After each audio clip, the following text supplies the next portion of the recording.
तो चलिए आज अफगानिस्तान पर जरा गहराई से नजर डालते हैं। हमारे पास कई स्रोत हैं, रिपोर्ट्स, विकिपीडिया, मानवाधिकार ब्रीफिंग्स, काफी कुछ है। हाँ, और मकसद यही है कि इस जटिल देश की एक साफ तस्वीर पेश की जाए 2025 तक के हालात को देखते हुए। बिल्कुल, जमीन, लोग, इतिहास, संस्कृति और आज के हालात। इसे अक्सर साम्राज्यों का कब्रिस्तान कहते हैं, पर कहानी इससे कहीं ज्यादा है। सही कहा। यहाँ दिलचस्प बात ये है कि अफगानिस्तान मतलब विरोधाभासों से भरा है।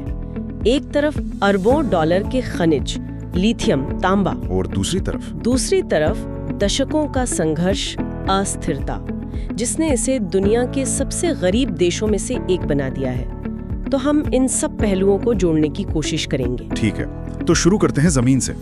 ये एक लैंडलॉक्ड देश है, मतलब चारों तरफ जमीन, ज्यादातर इलाका पहाड़ी है, हिंदू कुश रेंज। हाँ, पर मैदान और रेगिस्तान भी है, और जलवायु वो भी एक्सट्रीम है। सर्दियां बहुत कठोर, -15 डिग्री सी, कभी-कभी -26 डिग्री सी तक। और गर्मियां भी उतनी तेज, 35 डिग्री सेल्सियस से 43 डिग्री या उससे भी ज्यादा। और ये इलाका भूकंप के लिहाज से भी मतलब काफी संवेदनशील है। 2022-2023 में बड़े भूकंप आए थे। पानी का क्या? नदियां तो हैं, आमू दरिया, हेलमंद। नदियां अहम हैं, पर पानी का मैनेजमेंट एक बहुत बड़ी चुनौती है। लेकिन जमीन के नीचे, जैसा मैंने कहा, लिथियम, लोहा, तांबा, ये सब है। और ऊपर केसर, कश्मीरी ऊन। अच्छा, और वो वखान कॉरिडोर, वो चीन से जोड़ता है ना? हाँ, वो पतला सा रास्ता रणनीतिक रूप से बहुत महत्वपूर्ण है। चलिए कुछ फटाफट फैक्ट्स देख लेते हैं। राजधानी काबुल, भाषाएं पश्तो और दारी तो लिंग्वा फ्रैंका है, मतलब आम बोलचाल की भाषा जी। आबादी का अनुमान लगाना थोड़ा मुश्किल है, पर 3.6 से 5 करोड़ के बीच मानते हैं। ज्यादातर लोग गांवों में रहते हैं और एक बड़ी आबादी शरणार्थियों की भी है। धर्म लगभग 99.9% इस्लाम, सुन्नी हनफी बहुमत में है, शिया अल्पसंख्यक है, कुछ छोटे सिख और हिंदू समुदाय भी हैं। और लोग मतलब जातीय समूह, पश्तून सबसे बड़े समूह हैं, फिर ताजिक, हजारा, उज़्बेक और भी कई हैं। और सरकार जुलाई 2025 के हिसाब से तालिबान का इस्लामिक अमीरात, जिसे अंतर्राष्ट्रीय मान्यता वो अभी तक नहीं मिली है। ये एक एकाधिकारवादी धार्मिक शासन है। इतिहास की बात करें तो वो साम्राज्यों का कब्रिस्तान वाली बात, ये तो सच लगती है। बिल्कुल। फारसी, सिकंदर, मौर्य, मंगोल, फिर ब्रिटिश, सोवियत, अमेरिकी, बहुतों ने यहाँ कोशिश की। और हर किसी ने अपनी छाप छोड़ी होगी। निश्चित रूप से ये इलाका हमेशा से सभ्यताओं का चौराहा रहा है। पारसी, बौद्ध, हिंदू धर्म यहाँ फले फूले, फिर इस्लाम प्रमुख हो गया। आधुनिक राज्य कब बना? इसकी शक्ल 18वीं सदी में दुर्रानी साम्राज्य से बननी शुरू हुई, फिर दोस्त मोहम्मद खान, फिर वो एंग्लो अफगान युद्ध, ग्रेट गेम का दौर। 1919 में आजादी मिली। हाँ, फिर राजशाही चली 1973 तक, फिर गणराज्य, फिर सोवियत युद्ध, फिर 90 के दशक का वो भयानक गृह युद्ध, और 2004 से 2021 तक इस्लामिक गणराज्य। मतलब अस्थिरता का एक बहुत लंबा इतिहास है। और फिर आता है हाल का दौर, 1990s में तालिबान का उठना, फिर 2001 में अमेरिका का आना, और अगस्त 2021 में तालिबान की वापसी। इसका असर बहुत गहरा और ज्यादातर आप कह सकते हैं मनफी रहा है। एक बहुत बड़ा मानवीय संकट खड़ा हो गया है। खाने पीने की कमी, गरीबी। हाँ, लाखों लोग भुखमरी और गरीबी से जूझ रहे हैं, खासकर जब से विदेशी मदद बहुत कम हो गई है। शरणार्थी संकट भी है, पाकिस्तान, ईरान से लोगों को निकाला जा रहा है। सुरक्षा का भी मसला है। ISS के इस्लामिक स्टेट का जो खुरासान वाला गुट है, उसके हमले जारी हैं। और स्वास्थ्य के मोर्चे पर भी झटका लगा। सितंबर 2024 में पोलियो टीकाकरण रोकना पड़ा। इतनी मुश्किलों के बीच अफगानिस्तान की संस्कृति वो कैसी है? हाँ, देखिए, संस्कृति बहुत समृद्ध है। समाज काफी हद तक कबायली है। इस्लामी परंपराएं, परिवार, ये सब बहुत अहम है। पश्तून वाली का भी जिक्र आता है।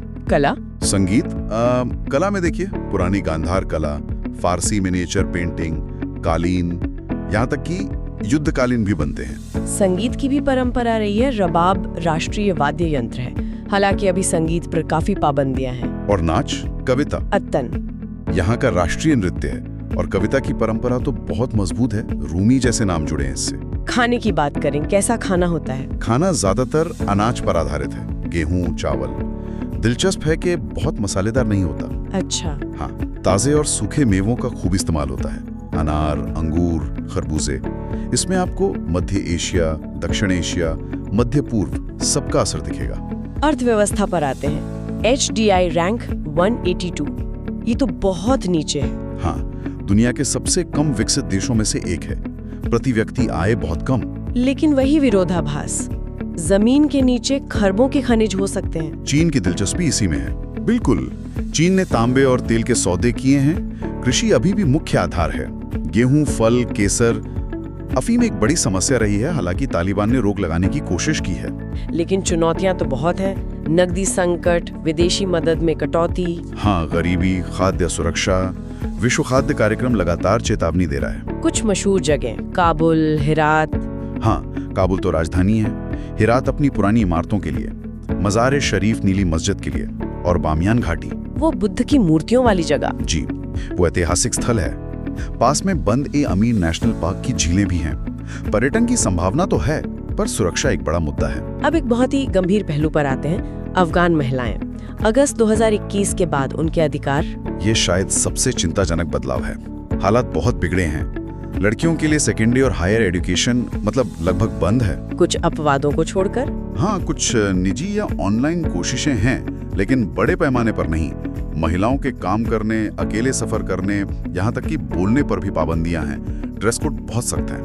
महिला मामलों का मंत्रालय भी खत्म कर दिया गया। जी हाँ, और स्वास्थ्य सेवाओं पर भी पूरा असर पड़ा है।